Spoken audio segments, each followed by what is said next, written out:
Welcome to the Academy, a series focused on the basics of Star Wars: The Old Republic. On the last episode of the Academy, we talked about how to find a great guild in Star Wars: The Old Republic. There are hundreds of guilds out there to join, but there may come a time when you want to create your own. If you're looking to create a guild just for you and your friends, the process is pretty simple. You need to be subscribed, have 4 people in a group including yourself, and 5,000 credits on hand. Then you can head to the fleet and talk to a guild registrar NPC to create your guild. If you don't have 3 of your friends online, you could also ask in general chat for people to temporarily join your guild to help set it up, then kick them out afterwards. To invite new characters to your guild, you must both be online at the same time. Type /G invite /G invite, a space, then their character name to invite them to your new guild. You can see who's online in your guild with the guild window. It's a flag icon on the menu or the G key on your keyboard. The guild leader can also edit the guild's preferences, like who can invite new characters. Through the guild panel, it's the ranks button on the bottom of the guild panel. To promote or remove a character, right-click their name on the main guild window. You can also set notes for a character this way. For example, you could add the nickname of a player who owns that character, what they like to do, or what they like to craft.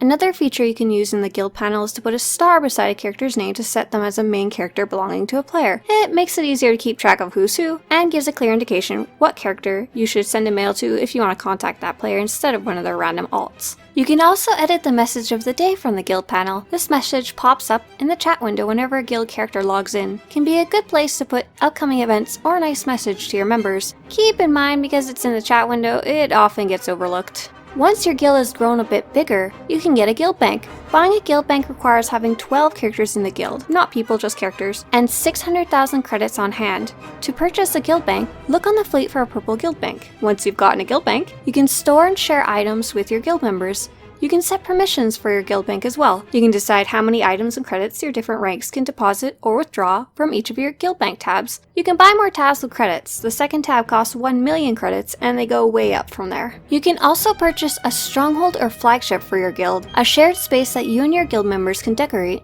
Most guilds also put useful items into their flagship or stronghold like banks, mailboxes, and GTNs that their members can use. You can hand out stronghold keys to your members so they can help decorate your base of operations. Getting a starter guild stronghold only costs 50,000 credits, but getting a flagship costs 50 million credits. Flagships are unique, because unlike strongholds, you can only get them with a guild. Once you've purchased a flagship, you also get access to guild conquests. Without a flagship, you can still work on conquests individually, but you won't be able to compete as a guild. If you get on the guild top 10 leaderboard for the week, you'll also get a special reward called encryptions, which help expand your flagship.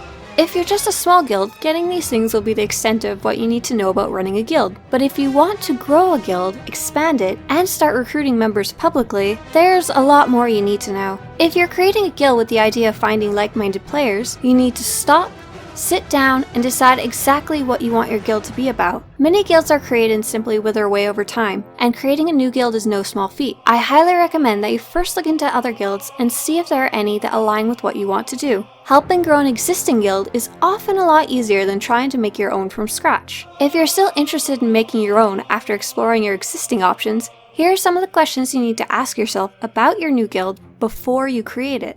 The biggest question is, what type of guild will it be? Are you looking to make a guild focused on leveling, flashpoints, operations, PvP, conquests? If you want to make a roleplay focused guild, what is your guild's theme? Sith, Jedi, Mandalorians? You'll want to write down exactly what you want your guild to focus on, and maybe even pick some days and times to hold events for your members based on what you've chosen.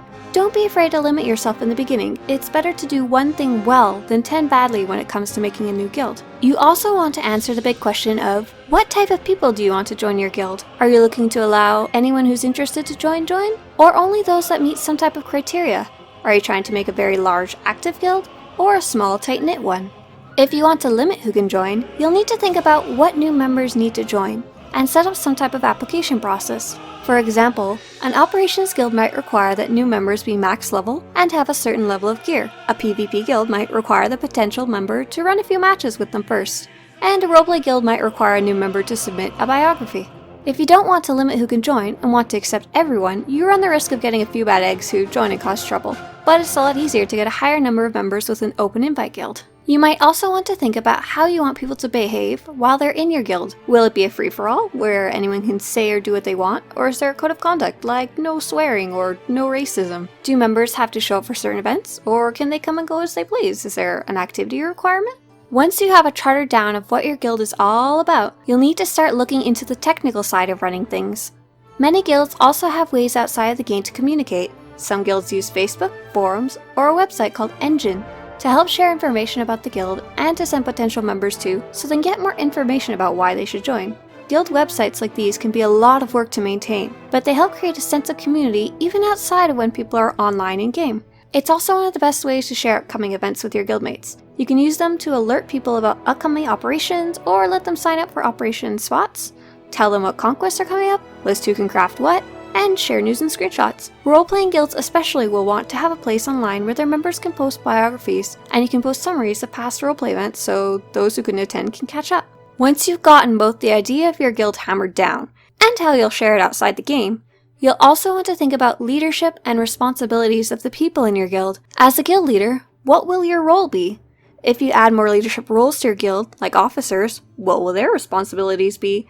Don't just hand off officership ranks to your friends or early members. Make sure they, and you, are first up to the challenge and know what you're getting into. The biggest thing that kills a new guild is losing members over time. Most SWTOR players have a story about being a part of a guild, leaving for a time, then coming back and finding the guild dead. The only way to combat this is to constantly be recruiting and growing your guild, and of course offering events and fun that current members keep coming back for. Make sure to have a strategy in place to get new members. Will you post in general chat that you're recruiting every time you hit a new planet? Will you run a flashpoint and operations to meet new people and personally invite the ones you like? There's tons of ways to let people know about your guild, but if you don't actively recruit, your guild will empty over time. On the next episode of the Academy, we'll be talking about how you can grow your guild with events and services like operations, PvP, crafting, and roleplay.